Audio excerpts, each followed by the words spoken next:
안녕하세요 여러분, 인천변호사입니다. 이번 시간에도 기쁜 마음으로 행복한 마음으로 여러분과 시간을 갖도록 하겠습니다. 여러분 많이 기대해 주세요. 안녕하세요, 변호사님. 네, 안녕하세요. 요즘 너무 잘 지내시잖아요. 네, 정말 너무 행복해요. 요즘 해피하다 이런 걸 느끼고 정말 뿌듯하고 이런 시간이 좀 계속해서 갔으면 좋겠고 여러분도 좀 많은 행복감을 같이 좀 느끼셨으면 좋겠습니다. 바깥에 눈꽃이 피었는데 네. 변호사님 얼굴에 웃음꽃이 예, 감사합니다. 네. 그 이유는 여러분 이제 지난 시간 보시면 되고요. 네. 네. 네, 이번 시간에는 일반인들이 어떻게 공부를 해야 되는가 네. 네, 이런 것에서 좀 궁금한 점이 많아서 네. 또 제 주변에서 막 물어보시더라고요. 네네. 어떻게 해야 하는지 예. 그런 거에 대해서 좀 질문을 좀 해보도록 하겠습니다. 네, 좋습니다. 그 연령대별로 그럴까요? 질문을 좀 드리고 싶어요. 네. 중고생, 뭐 대학생, 직장인, 그리고 뭐 직장 다니는 분들 이후에 중장년층들 이런 분들 어떻게 공부를 해야 되는지 또 나이가 들면은 네. 이해는 잘 되지만 암기가 잘 안 됩니다. 돼요. 이 암기를 어떻게 해야 되는지 네. 그런 거에 대해서 좀 얘기 좀 특히 해주시면 저도 어저께 뭐 좋겠습니다. 공부한다고 보면 하루 지나면 뭐 까먹기도 하고 그렇지 그래요. 일단은 뭐 우리 그 학생부터 한번 해볼까요? 일단 뭐 중고등학생 시절 생각하면 저는 사실 중학교 때는 굉장히 좀 모범생이었어요. 정말로 이제 공부 열심히 해서 막 학교 독서실 딱 그런 모범생이었거든요. 근데 강남에서 이제 중학교를 나왔는데 강남에서도 뭐 상당히 성적도 좋았고 잘했는데 고등학교 가니까 이제 좀 놀고 싶더라고요, 솔직히. 그래서 이제 고등학교 올라가서 조금 놀아서 이제 성적이 좀 내려가기도 했고 그래서 기복이 좀 심했던 것 같아. 근데 어쨌든 지금 생각해보면은 그때 좀 놀지 말고 좀 더 열심히 할 걸 그런 생각이 들거든요. 여러분 이제 제가 고딩오빠라는 방송 나왔잖아요. 거기 보시면 이제 공부하다가 또 뭐 다른 것 때문에 이제 공부도 못하고 이제 학업도 심지어는 포기하고 그런 친구들이 너무 안타까운 것 같아. 여러분 다 공부도 때가 있는 거거든. 맞아. 사실 중고등학교 때는 뭐 그렇죠. 놀고도 싶고 뭐 이제 뭐 연애도 있죠. 하고 싶고 또 부모님 말씀 뭐 안 듣고 막 반항도 하고 싶은데 여러분 그거 다 소용없어요. 이제 남는 건 공부밖에 없습니다. 그리고 학교 생활 충실히 하시는 게 필요해요.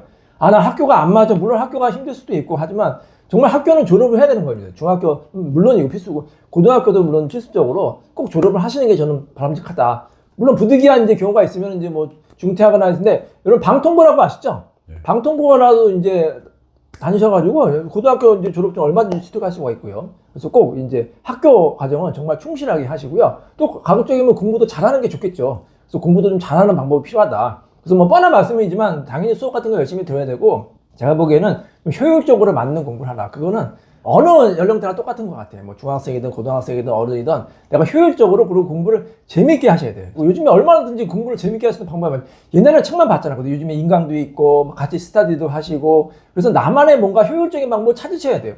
남들이 한다고 다 따라하실 필요는 절대 없어요. 남들이 무슨 뭐 인강에서 이 강의 좋다고 해서 내가 그 강의 꼭 들어야 되는 건 아니거든요. 나한테 맞으면 듣고 안 맞으면 다른 강의를 들을 수도 있는 거예요. 자기만의 공부법을 찾으라. 아니면 독학을 할 수도 있고 스타디고 꼭 자기만의 공부를 하면 그러기 위해서는 어떻게 해요? 다 해봐야겠죠.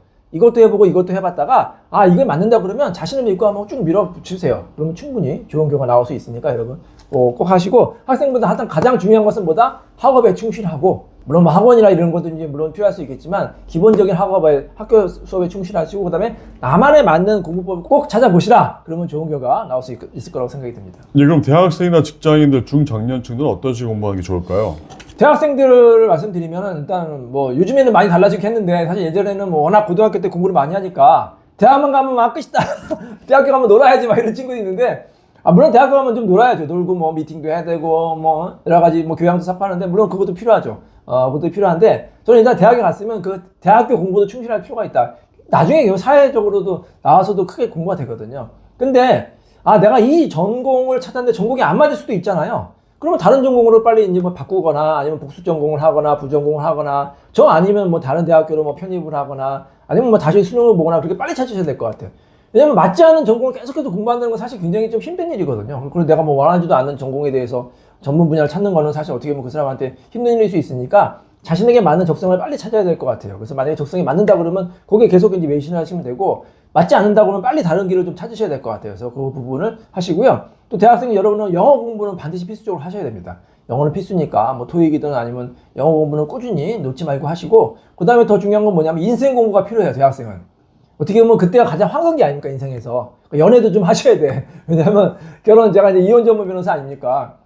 공부만 하고 사회생활만 하다가 결혼했는데 결혼 잘못해가지고 뭐 너무 힘들어하고 뭐 이혼하고 이런 분들 정말 많이 봤거든요. 우리가 뭐 잘 아는 뭐 그런 분들 많이 있고, 제가 상담을 봐도 완전 이분은 모범생이고 막 진짜 다 했는데 왜 결혼 생활에는 이렇게 잘 못하실까, 그런 분이 굉장히 많거든요. 그러니까 사람을 좀 두루 만나보시고 연애도 좀 많이 하셔가지고 연애 공부, 인생 공부 그런 것도 좀 많이 해야 됐다 이런 생각이 듭니다. 그렇다면 저희 같은 중장년층들은 어떻게 공부를 해야 될까요? 또 어떤 공부를 해야 될까요? 자격증을 따는 게 좋겠죠? 저는 뭐 개인적으로 자격증 따는 게 최고다 이렇게 생각이 들고요. 그러면 그 자격증을 대학교부터 이제 대학생 때부터 준비해야 되잖아요. 그래서 뭐 인기가 있는 뭐 여러 가지 이제 자격증 있잖아요. 예를 들어서 뭐 변호사 자격증도 그렇고요. 뭐 CPA라든지 뭐 감정평가사라든지 변리사라든지 너무너무 많이 있잖아요. 노무사. 뭐 우리가 이제 주변에 이제 자격증이 너무 많은데 자기 적성이 또 맞아야 돼요. 남들이 다 이거 한 데더라. 사실 변호사 같은 경우도 마찬가지야. 이 적성이 맞아야 돼. 적성이 안 맞으면 너무 힘들거든요. 왜 의대 가서도 그만두는 사람들도 있잖아요. 본인의 적성이 맞는지 먼저 꼼꼼히 확인하신 다음에, 아니 남들이 뭐 의대 가라고 하니까 나는 뭐 의사 돼야지. 근데 적성이 안 맞으면 얼마나 불행합니까? 그러니까 먼저 한번 직업 탐구를 해보시고 적성이 맞는지 보신 다음에 맞는다고 생각하면 거기에 매진하셔야 돼. 그 다음에 이것저것 하면 안 돼. 예를 들어서 나는 변호사를 하기로 했는데 변호사 하려다가 너무 힘드니까 뭐 CPA 해볼까? 이것도 안 돼. 뭐 변리사 해볼까? 왔다 갔다 하시는 분이 있거든요. 그러면 이거 죽도 맛도 안 되는 거예요. 내가 한번 꼼꼼하게 신중하게 결심한 다음에 하면은 그 길에 밀어붙여야 돼. 설령 한 번에 떨어지더라도 다음에 된다 이렇게 해야지. 한 번 시험했다가 안 됐다가 이거 했다가 그러면 아무것도 안 돼요. 생각해보세요. 선택과 집중이 필요하거든. 얼마나 자격증 따기 힘듭니까? 남들은 여기에 뭐 2년 3년 투자하는데 나는 1년씩 했다 그러면 이게 절대로 커버가 힘들거든요. 그래서 본인이 한번 선택했으면 거기에 끝까지 밀어붙인다. 저 같은 경우에도 미국 캘리포니아 변호사 이제 시험에 합격했잖아요. 근데 사실 저도 좀 유혹이 좀 있었어요. 왜냐면 뭐 말씀드렸지만 캘리포니아주가 굉장히 붙기가 어렵거든요. 미국에서 가장 합격률도 낮고 힘든 시험 중에 하나인데, 그래서 다른 주로 좀 바꿔볼까 이런 생각이 들었거든요. 뭐 다른 주 같은 경우에는 합격률도 높고 하니까 제가 뭐 통계도 보여드렸잖아요. 그래서 넘어갈까 했는데 저는 안 넘어갔어요. 왜 그랬을까요? 기존에 했던 게 있고 목표가 있었기 때문에 네. 그대로 쭉 가는 거죠. 그렇죠. 물론 뭐 제 꿈은 뭐 캘리포니아 변호사 자격증 따는 게 1차적인 목표였는데, 여기 공부한 것도 아깝고 이제 과목이 좀 다르잖아요. 그리고 제가 여기서 공부한 게 만약에 다른 데 가면은 분산되는 거잖아요. 제 그 에너지가 분산되는 거기 때문에 여기에 대해서 합격한다는 보장도 없어요. 물론 캘리포니아보단 여기가 쉽겠지만, 그럼 처음부터 여기 했어요. 제가 처음에 캘리포니아 해서 열심히 노력했는데 안 됐다? 그러면 일로 가면 과연 된다는 보장이 있을까요? 보장도 없잖아요. 그럼 만약에 설령 제가 됐다고 하면은 저기 뭐 좀 붙기 좀 쉬운 주이 있거든요. 예를 들어서 뭐 우리가 잘 모르는 집은 있잖아요. 미국에서도. 소위 말해서 뭐 그런 데를 가면은 내가 뭐 어디 주변에서 사람들이 잘 모르는 주? 그거 어디 주야? 이러면 제가 과연 만족감이 있었겠느냐. 지금만큼. 그런 생각이 들거든요. 그래서 조금 어렵더라도 사실 어려워야지 또 가치가 있는 시험이에요. 그렇죠. 자격증이 원래 그렇습니다. 뭐 운전면허 시험 같은 경우는 되면 그게 그런 자격증 따면 무슨 의미가 있겠냐고. 안 그래요? 운전면허 자격증이 무슨 자격증이 되겠냐고요. 그러니까 예를 들면 그렇다는 거예요. 그래서 어려운 시험일수록 그만큼 희소성이 있고 가치가 있는 시험이다. 그러니까 여러분 꼭 목표를 삼았는데 이 시험 너무 어려워. 그러면 너무 쉽게 포기하지 마시고 그만큼 힘든 과정이다. 이 과정을 잘 버티면 또 그거를 따면은 그만큼 큰 이제 성취가 오는 거니까 선택과 집중해서 매진하면 또 좋은 결과가 나올 거라고 생각이 되네요. 그러면 또 다른 질문이 있습니다. 네네. 저희 같은 중장년층들이 네. 공부하려면 좀 어렵습니다. 사실. 어려워. 이해는 되지만 암기가 또 잘 안 되고 맞아요, 시간도 맞아요. 부족하고 네네. 또 이렇게 눈도 침침하고 맞아요. 이런 중장년층들이 자격증을 취득할 때는 어떻게 하는 게 좋을지 네. 예를 들어서 네. 대부분 다 회사를 다니고 직장을 다니잖아요. 네. 회사를 다니면서는 어떻게 해야 되는지 아니면은 회사를 관두고라도 해야 되는지 또 어떤 식으로 어떤 방법을 공부하는 게 효율적인지 이런 거에 대해서 좀 변호사님 생각을 듣고 싶습니다. 아주 뭐 좋은 질문인데 많은 네. 분들이 궁금해하는 내용 같아요. 일단은 내가 직장을 다니고 있다. 예를 들어서 뭐 40대라고 하면 우리 생각을 해볼게요. 40대면 이게 사실 어떻게 보면 인생의 기로 아닙니까? 내가 이 회사에서 계속해서 뭐 정년까지 다닐 건지 아니면 여기서 뭐 내가 다른 직장을 갈 건지 아니면 뭐 자격증을 뭐 준비할 거든지. 자, 그러면 제 생각에는 너무 직장을 쉽게 포기하지 말자. 일단은 회사를 좀 다녀요. 또 어떻게 보면 생계나 이런 것도 중요한 거니까 회사 다니면서 충분히 병행할 수 있고, 저 같은 경우에도 변호사 업무, 제가 또 얼마나 바쁜 사람이에요. 변호사 업무도 하고 뭐 방송도 하고 강의도 굉장히 바쁜 일정에서도 또 그 어렵다는 미국 캘리포니아 변호사 시험에 합격을 했는데 두 개를 일단 병행을 하는 게 좋고, 그래서 시험 붙을 때까지 병행하면 가장 좋겠죠. 근데 사실 막판에는 이게 집중적으로 해야 되거든.